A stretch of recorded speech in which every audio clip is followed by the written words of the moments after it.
చేవెళ్లలో జరిగిన బస్ యాక్సిడెంట్కి సంబంధించి మనతో మాట్లాడడానికి సినీ మరియు రాజకీయ శ్రేష్ఠులు భరద్వాజ్ గారు ఉన్నారు. ఆయనతో మాట్లాడదాం. సార్ నమస్తే. నమస్తే సార్. మొన్న కర్నూలులో జరిగింది, తర్వాత వరుస పెట్టి జరుగుతున్నాయి సార్. అది సామూహిక మరణాలా లేకపోతే రోడ్డు ప్రమాదాలు ఎందుకో ఏదో తెలియట్లేదు, కానీ అంటే వరుస పెట్టి ఇలా జరగడం 2025కి ఏంటి అసలు ఏందో అర్థం కావట్లేదు. కానీ అయితే దీనికి రాజకీయ రంగు కూడా పుణుకుంటాం సార్. ప్రధానంగా చాలా వరకు కూడా అసలు ఎలా చూడవచ్చు ఇన్సిడెంట్ని? అంటే ఇప్పుడు నిన్న జరిగినటువంటి చేవెళ్ల ఇన్సిడెంట్కి సంబంధించి కేంద్ర ప్రభుత్వం వెంటనే ఒక 2 లక్షలు ఎక్స్గ్రేషియో ప్రకటించింది. అయితే స్టేట్ గవర్నమెంట్లు ప్రకటించినాయి, అలాగే కర్నూలు ఇన్సిడెంట్లో కూడా సెంట్రల్ గవర్నమెంట్ నుంచి వెంటనే ప్రకటన వచ్చింది. ప్రభుత్వాలు స్పందించేస్తున్నాయని అనుకుంటున్నాం, కానీ నిజానికి నిన్న జరిగినటువంటి యాక్సిడెంట్కి సంబంధించి అక్కడ రోడ్డు కూడా బాగాలేదు అనేది వినిపించిన మాట. అదే అదే అదే రోడ్డు బాగాలేదు అనేది ఎవరి బాధ్యత? కాంట్రాక్టర్ బాధ్యత. అది నేషనల్ వ్యవహారం. అంటే జాతీయ రహదారుల నిర్వహణ అనేది కేంద్ర ప్రభుత్వ ఆధీనంలో జరిగేటువంటి వ్యవహారం. కాబట్టి వాళ్ళు బాధ్యత వహించాలి. వాళ్ళ మీదకి విమర్శ రావడానికంటే ముందే ఒక్కొక్కళ్ళకి 2 లక్షలు ఇస్తామని చెప్పేస్తాయి, గొడవ సద్దుమణుగుతుంది అన్నట్టుగా ప్రకటించినట్టు అనిపించింది నాకు. అంతే తప్ప సిన్సియారిటీ లేదు దీనిలో.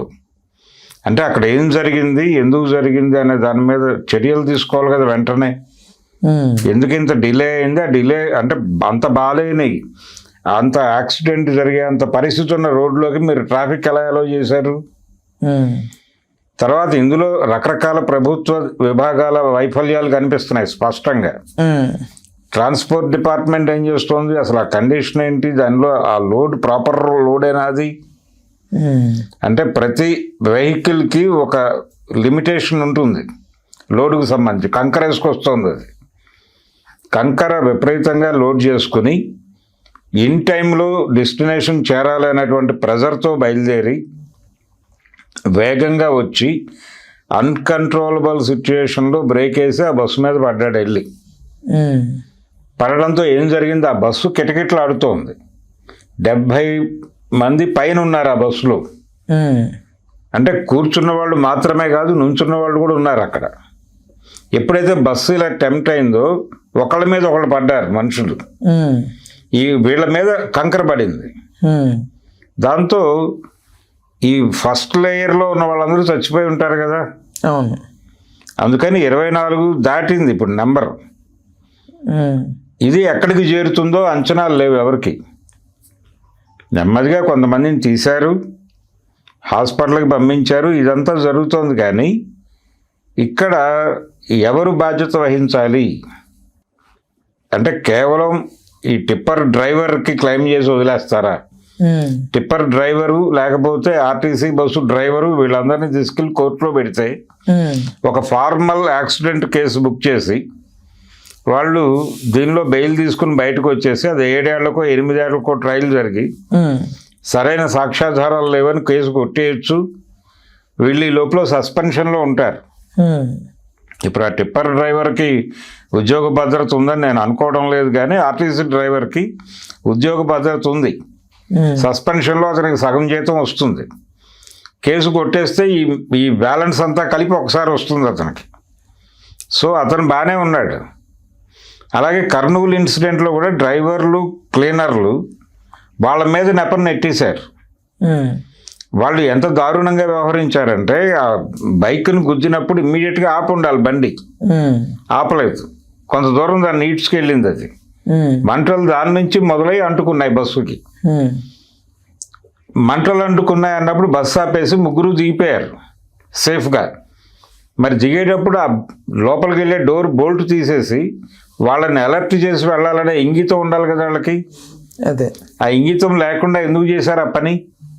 అంటే అసలు రెగ్యులర్గా వాళ్ళకి కోచింగ్ ఇస్తున్నారా? అంటే మీ చేతుల్లో 40 మంది జీవితాలను 100 మంది జీవితాలను మీ చేతుల్లో పెడుతున్నాం, వీళ్ళని సేఫ్గా వాళ్ళ ప్రాంతాలకు చేర్చాల్సిన బాధ్యత మంది అని ఆర్టీసీ వారు కానీ ప్రైవేట్ ఆపరేటర్ కానీ రెగ్యులర్గా వీళ్ళని కూర్చోబెట్టి చెప్తున్నారా అనేది ఒక డౌట్ డ్రైవర్లని. మీరు చేరాల్సిన డెస్టినేషన్కి చేరాల్సిన టైంలో చేరటమే ప్రధానం అని చెప్తున్నారా అనేది గొడవ. డ్రైవర్ల బాధ్యత రాహిత్యము ఉంది. అక్కడ కర్నూలు ఇన్సిడెంట్లో అయితే ఒక ప్రైవేట్ ఆపరేటర్ తాలూకా వెహికల్ అది.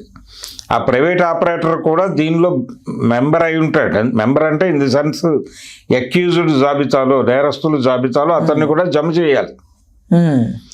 ఆపరేటర్ని, డ్రైవర్ని, క్లీనర్ని అందరినీ పెట్టాలి కేసులు. పెట్టి యాక్సిడెంటు అనే పద్ధతిలో కేసులు పెట్టడం కాదు, హత్యానేరం కింద కేసు పెట్టాలి. 302 కింద బుక్ చేయాలి వీళ్ళందరినీ. ఇప్పుడు నిన్న జరిగిన ఇన్సిడెంట్లో ఆ హైవే అథారిటీస్కి సంబంధించి ఎవరు ఆ కాంట్రాక్టర్ ఎవరో పట్టుకుని ఆ కాంట్రాక్టర్ని, అది ఎంత జాప్యం జరుగుతున్నా కానీ ఇంత ఇబ్బందికర పరిస్థితుల్లో ఆ రోడ్డు ఉన్నప్పుడు ట్రాఫిక్ని అలో చేసినటువంటి అధికారిని వీళ్ళందరినీ ప్రాసిక్యూట్ చేయాలని చెప్పి లోపలయ్యాలి కదా ముందు. అదే నాన్ బెయిలబుల్ వారెంట్తో వీళ్ళని లోపలయ్యాలి, 302 కింద కేసులు బుక్ చేయాలి. అలాగే వీళ్ళకి బెయిల్ ఇవ్వకూడదు అని కోర్టుని కోరే అధికారం ఉంది డెఫినెట్గా గవర్నమెంట్కి. వీళ్ళకి బెయిల్ అడ్మిట్ చేయొద్దు, వీళ్ళు చేసిన క్రియ దారుణం, ఇంతమంది చచ్చిపోయారు, 30 మంది చచ్చిపోయారు, 30 మంది చావుకు కారణమయ్యారు అని చెప్పండి మీరు. చెప్పి కోర్టులో కేసులు పెట్టండి, వీళ్ళందరినీ లోపలయ్యండి. ప్రభుత్వ అధికారుల్ని, కేంద్ర ప్రభుత్వ అధికారుల్ని, ఇది సెంట్రల్ గవర్నమెంట్తో కూడా లింక్ అయి ఉన్న గొడవ, అదే నేషనల్ అథారిటీస్ పేరుతో.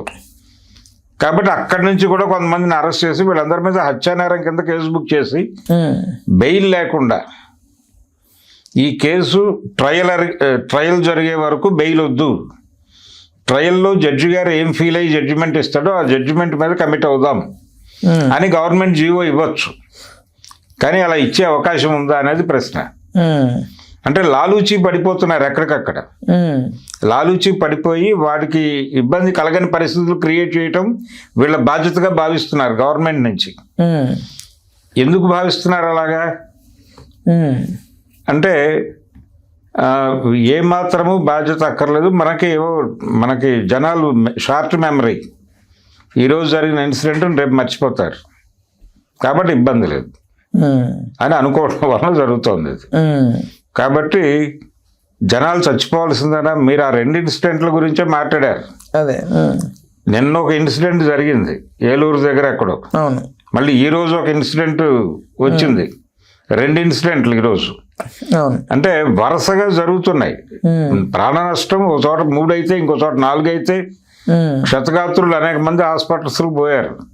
వాళ్ళలో ఎవరెవరు ఉంటారో తెలియదు. కొంతమందికి తగిలిన గాయాల వలన లాంగ్ టైం చనిపోవచ్చు, 6 నెలల్లో 7 నెలల్లో తీసుకుని చనిపోయే వాళ్ళు కూడా ఉంటారు, లోతుల్లో ఎక్కడో గాయాలి.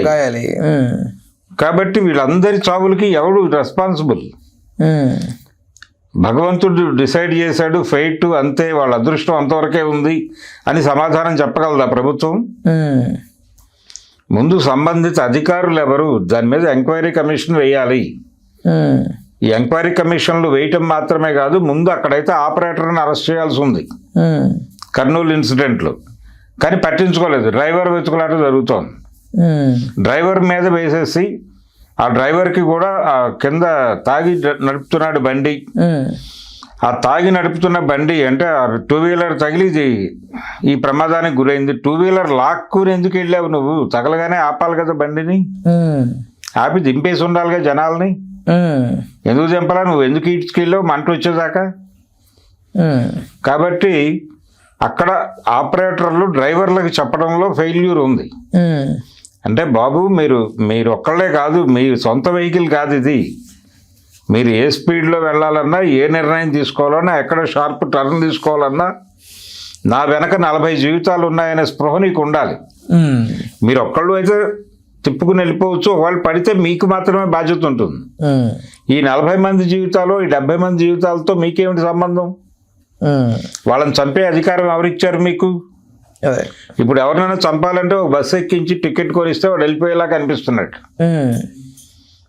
ఎవరినైనా మీరు కానీ ఎవరైనా సరే పగ తీర్చుకోవాలి, చంపేస్తే తప్ప పగ తీరదు అనుకుంటే ఒక RTC bus, private bus ticket కొనిచ్చి ఏదో ఊరికి అతన్ని పంపిస్తే చాలు, పేపర్లో పొద్దున్నే వార్త చదువుకోవచ్చు అన్న కాన్ఫిడెన్స్ నింపుతున్నారు వీళ్ళు. ప్రైవేట్ ఆపరేటర్లు, గవర్నమెంట్ ఆపరేటర్లు ఇద్దరు. ఆర్టీసీలో ఒకటి జరిగింది, ఒకటి ప్రైవేట్ ఆపరేటర్ దగ్గర జరిగింది. ఇప్పుడు జరిగిన 4 ఆర్టీసీ ఏరియాలో జరిగినవే, ఆర్టీసీ చేతుల మీదుగా జరిగిన ఇవే. అది టీఆర్టీసీనా లేకపోతే మా ఏపీ ఆర్టీసీనా అనేది పక్కన పెట్టేస్తే ఒక వరుసగా ఇప్పుడు ఆర్టీసీ బస్సులే చూస్తున్నాం మనం ఈ 3-4 రోజుల నుంచి. కాబట్టి డ్రైవర్ల నిర్లక్ష్య ధోరణి బలంగా ఉంది.